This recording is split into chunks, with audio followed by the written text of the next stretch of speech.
বাবা যুবক বয়সে ধূমপান করছে সমানে, আর সে নিজে চায় যে তার ছেলেটা যাতে জীবনে কোনো দিন ধূমপান না করে।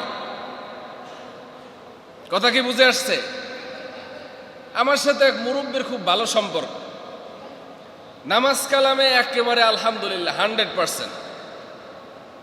তো একদিন আমি তাকে বললাম যে আপনি তো আলহামদুলিল্লাহ যে পরেশগার মানুষ, আপনার ছেলেটা তো ধূমপান করে। কয় তাই নাকি? আমি তো জানি না। আমি কি আপনার ছোট ছেলে আমাকে বলছে, কয় বেশি একটা খায় না, দৈনিক 15-20টা সিগারেট খায়, বেশি একটা খায় না। বাবা কয় যে আমি তো জানিই না। আমি কি আপনি জানবেন কেমনে? কয় আমি তাহলে এটা তারে ফিরাই নিয়ে আসতেছি। আমি কি আপনি ফিরাইবেন কিভাবে? আপনি ফিরাইতে গেলে পারবেন না, এই কাম করেন না, আপনি ফিরাইতে যাইয়েন না।